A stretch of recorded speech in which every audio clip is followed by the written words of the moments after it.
Good afternoon everyone. Afternoon বলছি কেননা এখন দুপুর হয়ে গেছে। সকালবেলা তো আমাদের ব্লগ স্টার্ট করার কোনো নেই। সকালবেলা এমনিতেও ঘুম থেকে উঠি না। তো আজকে রান্না করছি, অনেকদিন ইচ্ছা করছিল বাড়ির খাবার খেতে।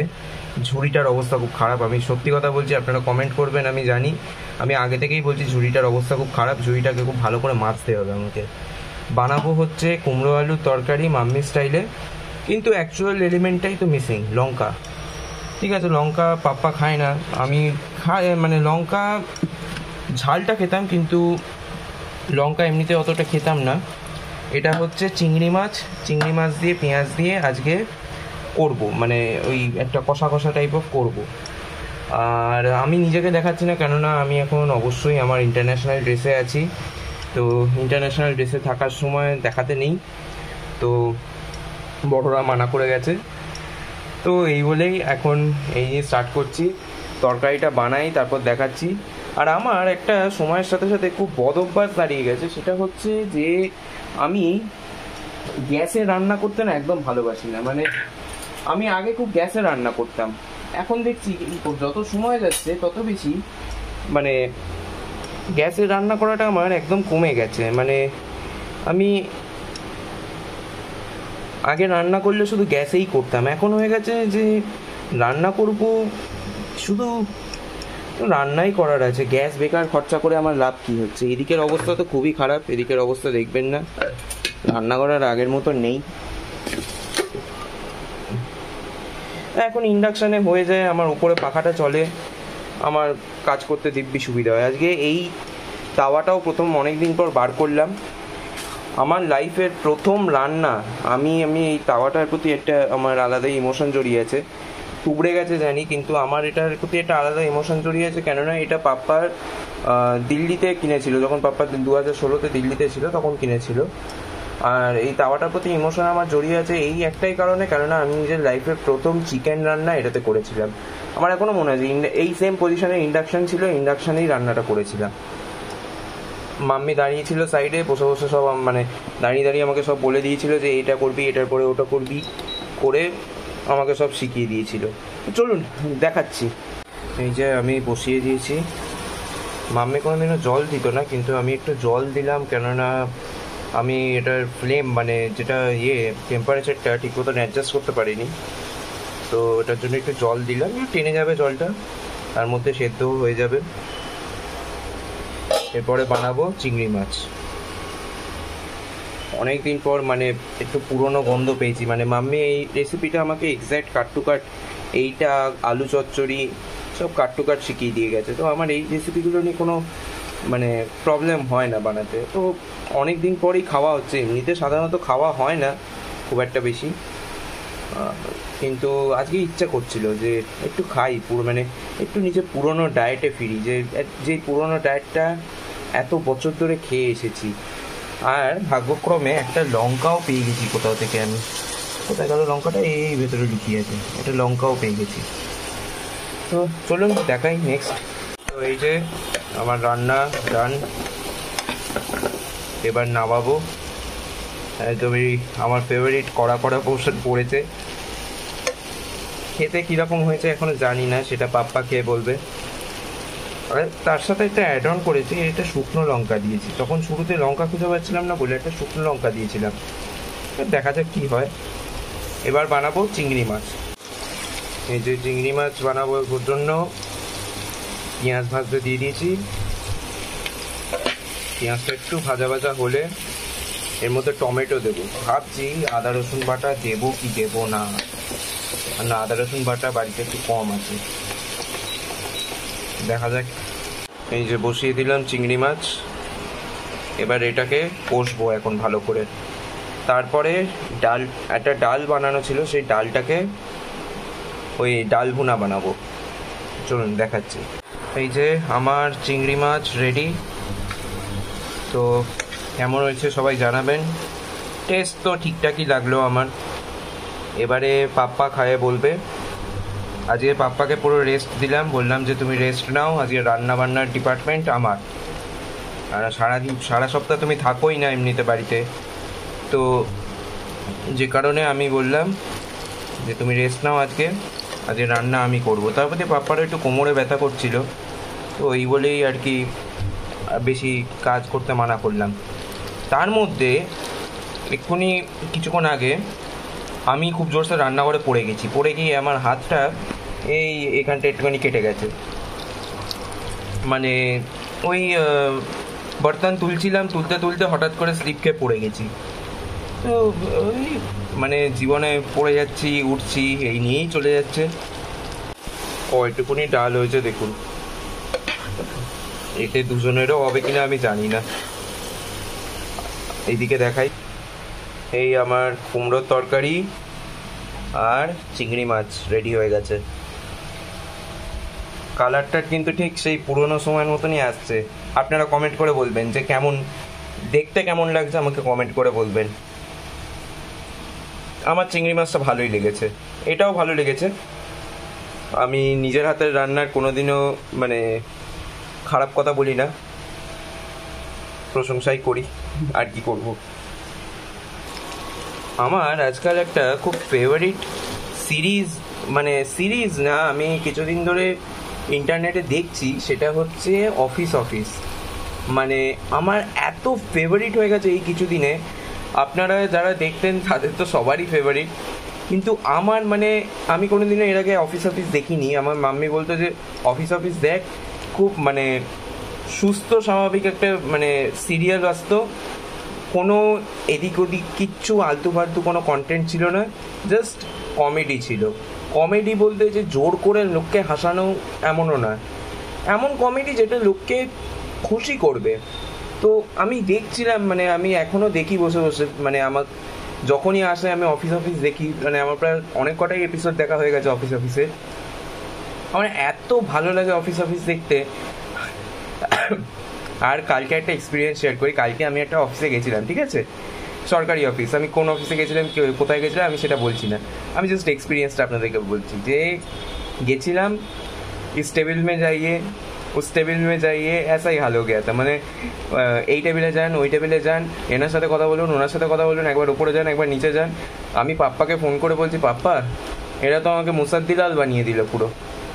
আমাকে তো পাপ্পা বললো, হ্যাঁ এরকমই হবে, তোমাকে মুসাদ্দিল আলী বানাবে এখন। এইরকমই চলে যাচ্ছে। এই যে ডাল ভুনা প্রায় রেডি হয়ে গেছে, আর একটু শুকনো করব। আর এই যে আমার কানে গান চলছে, মানে কানে হেডফোনে গান চালিয়ে রেখেছি, মাল্টিটাস্কিং। আচ্ছা, এর মধ্যে আমি একটা এক্সপেরিমেন্ট করলাম, এটা আজ অব্দি মাম্মি করেনি, কিন্তু আমি এক্সপেরিমেন্টটা করলাম। এর মধ্যে না একটুখানি পোস্ত দিয়ে দিলাম, মানে পোস্ত মানে পোস্ত আমি একটু দিয়ে দিলাম। এবার দেখা যাক এটা টেস্টটা কীরকম হয়। মানে এটা জাস্ট একটা এক্সপেরিমেন্ট করলাম আজকে। মানে আপনারা যদি করে থাকেন তাহলে কমেন্ট করে তো অবশ্যই জানাবেন যে মানে কেমন হয় খেতে এরকম করে করলে।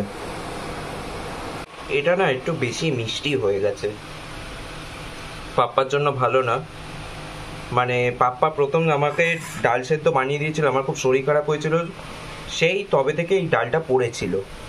তো পাপ্পা বলল যে ডালটা কি করবি, এতদিন পড়ে আছে। আমি বললাম যে এত বছর ধরে কি হয়ে এসেছে, ডাল পড়ে তো ছিল, পড়ে থাকে আমাদের বাড়িতে, কি হয়ে এসেছে, মাম্মি থাকলে কি করতো, ডাল ভুনা বানিয়ে দিত।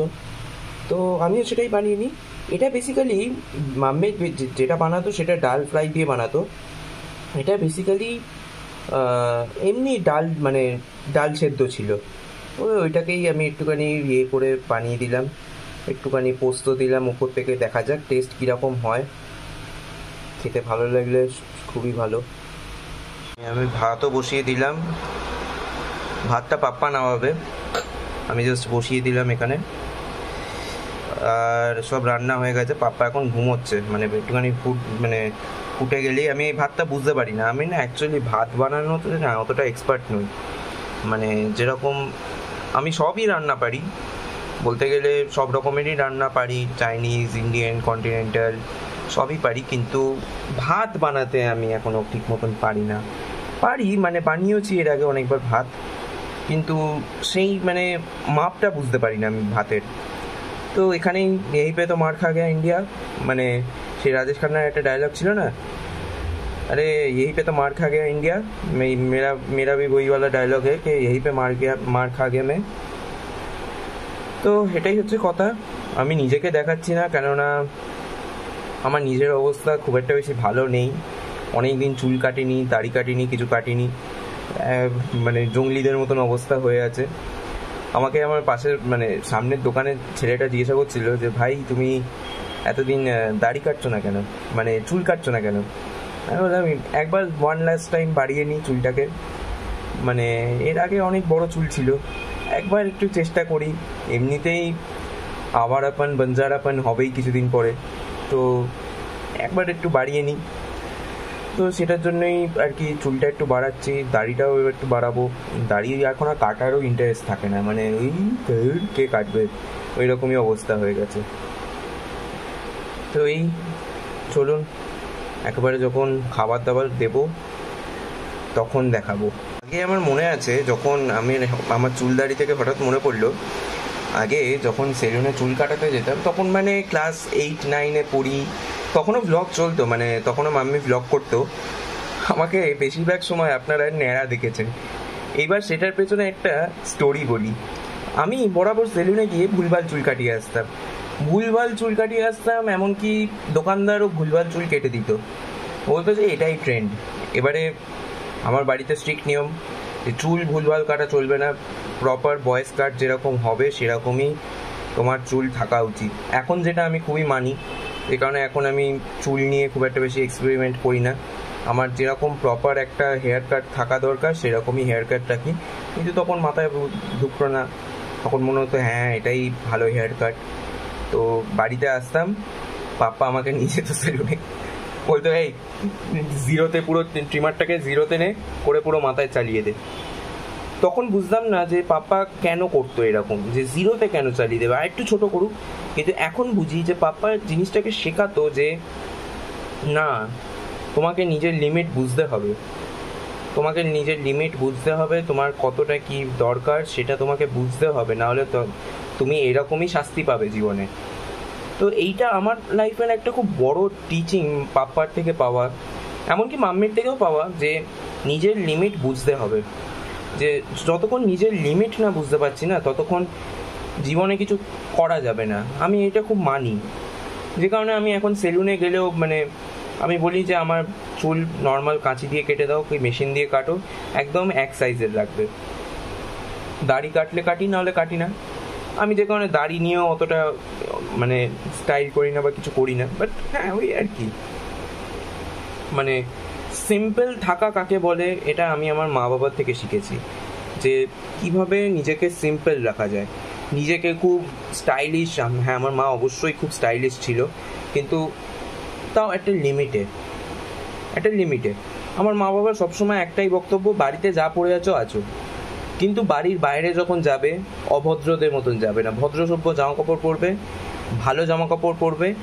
তুমি ব্র্যান্ডেড পরো কি নন ব্র্যান্ডেড পরো সেটা কোনো ম্যাটার করে না, কিন্তু নিজেকে ভদ্রভাবে প্রেজেন্ট করবে লোকেদের সামনে, কেননা তুমি একটা ভদ্র বাড়ি থেকে বিলং করছো। তো এই জিনিসটা না আমার ভেতরে মানে ঢুকে গেছে।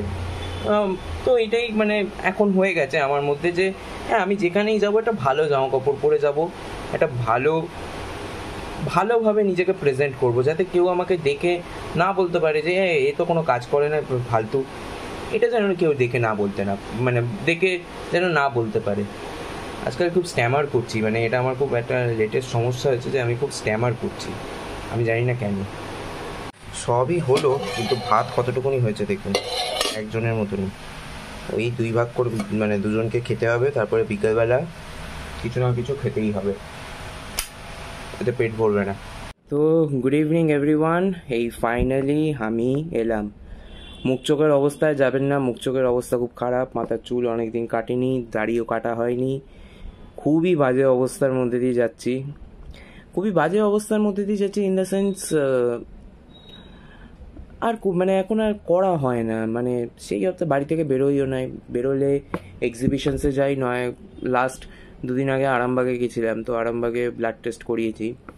তো ব্লাড টেস্ট করানোতে রিপোর্ট খুব একটা বেশি ভালো এসেছে এমন বলবো না, একটু লেভেলসে গন্ডগোল হয়েছে রিপোর্টের, বাট ঠিক আছে, কোই বাত নেই, ऐसे ही चलना है चले जाना है, এরকমই ব্যাপার।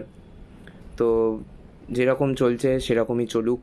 আমি এই রিপোর্ট নিয়ে বা নিজের হেলথের মানে এই রিপোর্ট খারাপ আসছে এইগুলো নিয়ে না আমি এখন আর ভাবা বন্ধ করে দিয়েছি। সত্যি কথা বলছি, মানে ভাবা বন্ধ করে দিয়েছি। আগে যেমন মাঝখানে আমি খুব ভাবনা চিন্তা শুরু করে দিয়েছিলাম, খুব ইমোশনাল হয়ে পড়ছিলাম কথায় কথায়, যে আমার সাথে এরকম কেন হচ্ছে। সেখানে গিয়ে আমি একটা সার্টেন পয়েন্ট অফ টাইমে গিয়ে রিয়েলাইজ করলাম যে আমার সাথে কি এমন হয়েছে, কিছুই হয়নি। যে মানুষটা কিছুদিন আগে লড়াই করে গেছে সেই মানুষটার সাথে আমার থেকেও অনেক কিছু খারাপ হয়েছিল। সেই মানুষটা কিন্তু একা একা লড়াই করে গেছে, একা একা, কেউ পাশে দাঁড়ায়নি। পাশে তো শুধু দুজন ছিলাম, আমি আর বাবা। তো সেই মানুষটা যদি একা লড়াই করতে পারে, তো আমি তার ছেলে হয়ে, আমি আমার মায়ের ছেলে হয়ে আমি কীভাবে লড়াই করতে পারবো না? কস্তুরী ব্যানার্জির ছেলে হয়ে আমি এটা মানে আপনারা ভাববেন যে আমি জ্ঞান দিচ্ছি, কিন্তু না, টু বি ভেরি অনেস্ট, আমি যদি আমার মা যদি এরকম লড়াই চালিয়ে যেতে পারে নিজের লাইফের জন্য, তো আমি কেন লড়াই করতে পারবো না? এমনিতেও এই কিছু দিন ধরে আমার একটু অন্য কিছু প্ল্যান চলছে, মানে এবার একটু হায়ার স্টাডিজের দিকে পারসিউ করবো। এবার থার্ড ইয়ার তো হয়েই গেল আমার, আর 1 বছরই বাকি। এবারে একটু হায়ার স্টাডিজ, তারপরে কম্পিটিটিভ এক্সামসের জন্য প্রিপারেশন নেব, অলরেডি স্টার্ট করে দিয়েছি। তো এবার দেখা যাক, let's hope for the best. আর তাছাড়া এখন আমি খুব একটা বেশি ক্যামেরার সামনে আসি না, অনেক দিন ব্লগ করা হয় না, অনেক দিন কস্তুরিজের জন্য ভিডিও করা হয় না, মানে আমাদের আড্ডা ফ্যাশনের জন্য ভিডিও করা হয় না, কেননা পাপ্পাও অনেক সময় থাকে না বাড়িতে। মানে পাপ্পা আজকে বাড়িতে ছিল, পাপ্পাকে আমি বললাম যে তুমি এত কষ্ট করে কেন রান্না করবে, আজকে আমি রান্না করছি, চলো। দুপুরবেলা পাপ্পার কোমরে ভীষণ যন্ত্রণা হচ্ছিল, আমি পাপ্পাকে বললাম যে পাপ্পা তুমি আমার বেল্টটা পরে নাও, একটা পেন কিলার খাও, আর খাবার দাবার খেয়ে একটা পেন কিলার খেয়ে একটুখানি ঘুমোও, আর আমার বেল্টটা পরে নাও। পাপ্পা তো বেল্ট ফেল্ট পরবে না। তো এখন পাপ্পা ঠিকই আছে প্রায় বলতে গেলে। তো সন্ধেবেলা এই কিছুক্ষণ আগে, অর্থাৎ 9টা, 8:30, 9টার সময় আমাদের আরামবাগ থেকে আমার এক দাদা, মানে আমি দাদাই মানি নিজের, মতিলাল, মানে মতিদা বলি আমি। মতিদা এসছে, মতিদা আবার বেরিয়ে যাবে কিছুক্ষণ পরে। তো মতিদার সাথে আমি গেছিলাম লেক মার্কেটে। আমি ভিডিও করতে পারিনি, টু বি ভেরি অনেস্ট, কেননা দুজনেই খুব তাড়াহুড়োতে ছিলাম। লেক মার্কেটে আমার একটা কাজ ছিল, তো লেক মার্কেটে গেছিলাম স্কুটার নিয়ে। যখন ফিরছি, মতিদা বলছে যে তোমার গাড়িটা কীরকম নড়ছে। আমি বললাম নড়ছে মানে? আমার বাবা তো দিব্যি আমাকে নিয়ে গাড়ি চালায়, তো আমিও দিব্যি চালাই গাড়ি, এমন তো নড়ে না। তারপর যখন আমার বাড়ির সামনে এসে আমাকে গাড়িটা দিল, গ্যারেজে তুলতে যাব, তখন দেখছি হ্যাঁ সিরিয়াসলি, মানে আমি একটা টার্ন নিলাম, টার্নের সময় দেখছি বাবা ভালোই নড়ছে। বুঝলাম সামনের চাকাটা পুরো পাংচার হয়ে গেছে। তার মানে একটাই কথাই দাঁড়ালো যে কালকে সকালবেলা আমার খুব খারাপ সময় নাচছে, কেননা আমাকে গ্যারেজ থেকে প্রায় 8 কিলোমিটার স্কুটি হাঁটিয়ে হাঁটিয়ে নিয়ে যেতে হবে গ্যারেজ, মানে কাল সকাল অবধি টায়ার বসে যাবে, 8 কিলোমিটার হাঁটিয়ে নিয়ে যেতে হবে, নিয়ে গিয়ে চাকায় ঠিক করাতে হবে। এই নিয়েই আমাদের জীবন চলে যাচ্ছে, জীবনে শান্তির শেষ নেই। তো এই বলেই মানে আর কি, মানে ভিডিও করা হয় না খুব একটা বেশি, কেননা পাপ্পাও থাকে না সব সময়। আমরা ভেবেছিলাম আজকে ভিডিও করব, তো আজকে দাদা এসেছে তো ভিডিও করা হলো না, তো কালকে করব ভিডিও।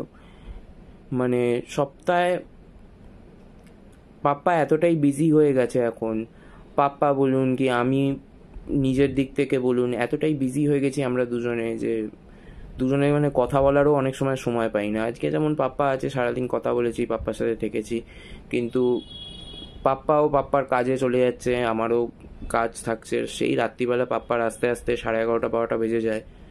তারপরে গিয়ে আমরা ডিনার করি, নয় বাইরে থেকে পাপ্পা কিছু নিয়ে আসে, নয় আমি কিছু বাড়িতে বানাই। বেশিরভাগটাই পাপ্পা এখন কিছুদিন বাইরে থেকেই নিয়ে আসছে, কেননা বাড়িতে সেই অর্থে রান্না করার মতন আমারও মুড থাকে না, একা একা থাকলে না রান্না করার মুডটা থাকে না। তো এই বলেই, আর পাপ্পার সবচেয়ে বড় কমপ্লেন হচ্ছে যে আমি বাড়িতে একা থাকলে ভাত খাই না। সেটার পেছনে একটা স্টোরি আছে। বাড়িতে একা থাকলে ভাত খাই না কেন জানেন? আপনারা যারা আমাদের পুরনো ইটিং শো চ্যানেল দেখতেন, এই কথাটা আমি পাপ্পাকেও বলেছি, এটা আপনাদেরকেও বলছি, আপনারা যারা আমাদের পুরনো ইটিং শো চ্যানেল দেখতেন সবাই দেখেছেন যে আমরা কত হই হুল্লোড় করে খাওয়া দাওয়া করতাম।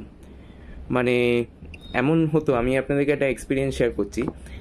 আমরা ধরুন ক্যামেরা চালিয়ে বসেছি, ঠিক আছে, গুন্ডা এ ঘরে থাকতো, ঠিক আছে, আমরা ও ঘরে ক্যামেরা চালিয়ে বসে খাচ্ছি, হঠাৎ করে ভুক আমাদের ও ঘর থেকে, এই চপ চপ, এই মার ওকে গিয়ে।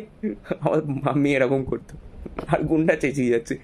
কি হতো জানি না, ক্যামেরা স্টার্ট করলেই গুন্ডার চেঁচামেচি শুরু হয়ে যেত, আর সেই গুন্ডার পেছনে দৌড়োদৌড়ি। তো সেই জিনিসগুলো মানে এত হই হুল্লোড় করে খেতাম, এত গল্প করে খেতাম। তারপরে যখন লাইফের এমন একটা স্টেজে এসে দাঁড়িয়েছি আজকে, যেখানে একা বসে খেতে হয়, সেই সময় না সত্যি কথা বলতে গেলে ভাত খাওয়ার ইচ্ছেটা থাকে না। হ্যাঁ, পেটের জন্য খেতে হয় ভাত, জানি, না খেলে বাঁচবো কী করে, না খেলে থাকবো কী করে, খাই আমি রুটি খাই, তার জায়গায় ব্রেড খাই, তার জায়গায় ব্রেড খাওয়াটা তাও এখন কমিয়ে দিয়েছি, রুটি খাই, কিন্তু ভাত খাওয়াটা আমার সেই অর্থে এখন আর হয় না। এইটাই একটা মেন, মানে বেসিক্যালি একটা মেন রিজন যে আমি কেন ভাত খাই না। আমি কিন্তু ভাত খেতে ভীষণ ভালোবাসতাম, আপনারা সবাই জানেন। আমাকে যদি এরকম কুমড়ো আলুর তরকারি, চিংড়ি মাছ, তারপরে মাংস, লাল লাল ঝোল, আলু দিয়ে এইসব বানিয়ে দেন, আমি পুরো এক থালা ভাত খেয়ে নেব। কিন্তু এখন না সেই ইন্টারেস্টটা চলে গেছে। আজকে পাপ্পা ছিল, আমি ভাত খেয়েছি, পাপ্পাকেও ভাত বানিয়ে দিয়েছি, যে সবাই মিলে থাকবো, একসাথে খাবো। আমি সবসময় বিলিভ করি যে একটা ফ্যামিলি যখন একসাথে থাকে তখনই খাওয়ার মজাটা থাকে। আমি এখানে পাপ্পাকেও কিছু বলতে পারবো না, কারণ পাপ্পাকে পাপ্পার কাজও করতে হবে, আমাকেও কাল বাদে পরশু আমাকেও আমার কাজে লেগে যেতে হবে। তো সিচুয়েশনকে আমি ব্লেম করছি না, টু বি ভেরি অনেস্ট, আমি সিচুয়েশনকে ব্লেম করছি না, কারোর কাজকেও ব্লেম করছি না।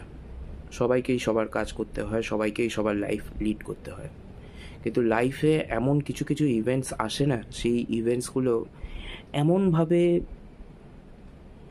নাড়িয়ে দেবে ভেতর থেকে যে সেই মানুষটার মধ্যে না আর ইচ্ছে থাকবে না যে এই কাজটা করব। যেমন দুদিন আগে আমি আপনাদেরকে বললাম যে আমি এখন ইন্ডাকশানে রান্না করি, আমি খুব একটা বেশি গ্যাস জ্বালাই না। প্রধান কারণ আমার ইন্ডাকশানে রান্না করার সেটা হচ্ছে আমার ওপরে ফ্যান আছে, আমি ফ্যানটা চালিয়ে রান্না করি, আমার গরম লাগে না। তাছাড়া আমি গ্যাসে রান্না করতে খুব একটা বেশি এখন আর ভালোবাসি না। আমার ইন্ডাকশানে হয়ে যাচ্ছে প্রতিদিনের, আমার ইন্ডাকশান এখন প্রায় ডেলি ইউজে কাজে আসে। তো ইন্ডাকশান আমার এখন একদম বেস্ট। তো আর কি বলবো। আর আজকাল তো আমি বললামই, আমার একটা সিরিয়াল খুব ফেভারিট হয়ে গেছে, অফিস, যেরকম ব্লগের শুরুতেই বললাম অফিস। মাম্মি বলতো এইসব সিরিয়ালগুলো দেখবি, আমাদের সময় সিরিয়ালগুলো হতো। এমনিতে মাম্মির সাথে বসে আমি খিচড়ি দেখতাম, খিচড়ি, তারপর সারাভাই ভার্সেস সারাভাই, তারপরে আপনাদের সবাই দেখেছেন এই সিরিয়ালগুলো। তারপরে আরেকটা সিরিয়াল আসতো, মাম্মি বলতো যে তুই এখন বুঝবি না এই সিরিয়ালটার মানে, অনেক ছোটোবেলায় মাম্মি দেখতো বসে বসে,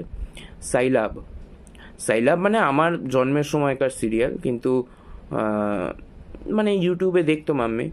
তো বলতো যে এখন বুঝবি না, আরও কিছু বছর পর বুঝবি। তো আমার এখনও ওই সিরিয়ালটা সাইলাব দেখা হয়নি, কিন্তু খিচড়ি বলুন বা খিচড়ি পুরনো সিরিয়ালগুলো যেগুলো হতো, খিচড়ি বলুন কি এই অফিস বলুন, খুব মানে দেখার পর না মনের মধ্যে না অশান্তি থাকে না।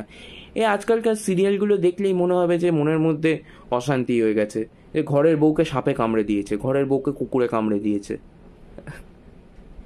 সেটা নিয়ে পুরো পরিবারের, মানে ঘরের বউকে হসপিটালে ভর্তি করে দিতে হয়েছে কেন কুকুরে কামড়ে দিয়েছে, সেটা নিয়ে ঘরের বউ কোমায় চলে গেছে, এটসেট্রা। মানে খুব গাঁজাখুরি গল্প বলছি, কিন্তু টু বি ভেরি অনেস্ট এরকমই প্রায় আজকালকার সিরিয়ালগুলো দেখানো হয়। তো I really don't like this kind of serials, and I am not a very good serial watcher, I never watch serials, I just মানে রাত্রিবেলা করে ওয়েব সিরিজ দেখি, নয় কার্টুন দেখি। আমি যেমন এখন আরও বেশিভাবে কার্টুন দেখি, Tom and Jerry, courage the cowardly dog, তারপর পিঙ্ক প্যান্থার, এইগুলো দেখেই সময় কেটে যায় আমার। আর নিউজ দেখি, মানে এই করতে করতে না সময়টা দিব্যি বেশ কেটে যায়। মানে এখন কোনো অসুবিধা হয় না। আগে যেমন মাঝখানে অসুবিধা হতো যে সময় কাটাবো কী করে, একা থাকবো কী করে, সময় কাটাবো কী করে।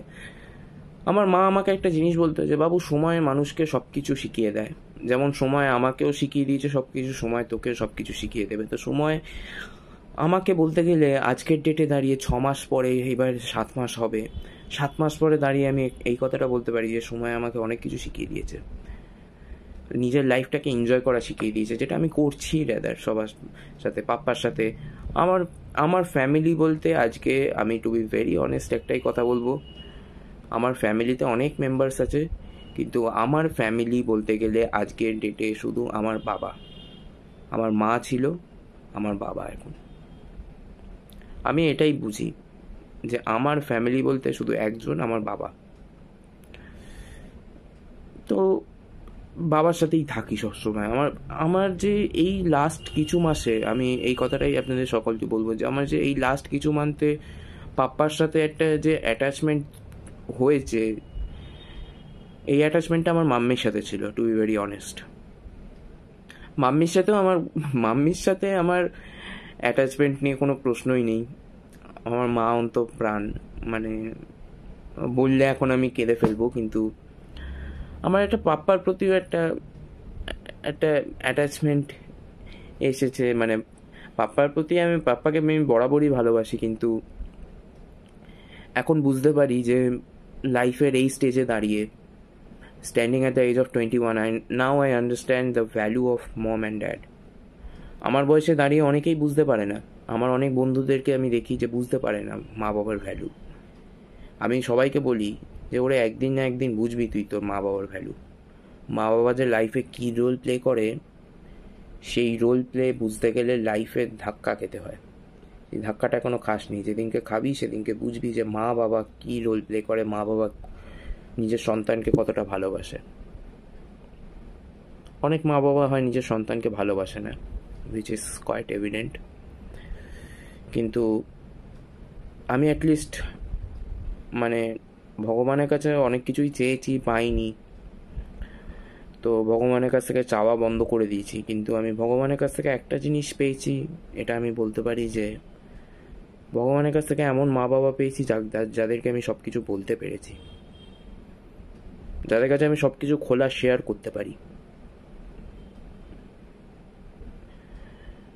যারা আমার ভালো মন্দ সব কিছু বুঝেছে। And I am very thankful to god. তো এই হচ্ছে কথা। আজকের ব্লগটা এখানেই শেষ করব, অনেক লম্বা হয়ে গেছে। যদি ভিডিওটা ভালো লাগে অবশ্যই করে লাইক শেয়ার করবেন, আর ভালো না লাগলে দেখে নেবেন, আর কি করবেন। লাইকও করতে হবে না, শেয়ারও করতে হবে না, জাস্ট কমেন্ট করে দেবেন, বা কমেন্ট না করতে হলে কমেন্ট করবেন না। বিন্দাস থাকুন একদম। সেই আমার মা একটা কথা বলতো না, ঝাক্কাস বিন্দাস থাকুন, একদম ঝাক্কাস বিন্দাসভাবে ভিডিও দেখবেন, ঝাক্কাস বিন্দাসভাবে নিজের লাইফ লিড করবেন, জাস্ট লাইক দ্য ওয়ে আমি ঝাক্কাস বিন্দাসভাবে এখন নিজের লাইফ লিড করি। আপনারাও সেটাই করবেন, দেখবেন ভালো লাগবে। তো চলুন, আজকে ভিডিওটা আমি এখানেই শেষ করছি। নমস্কার।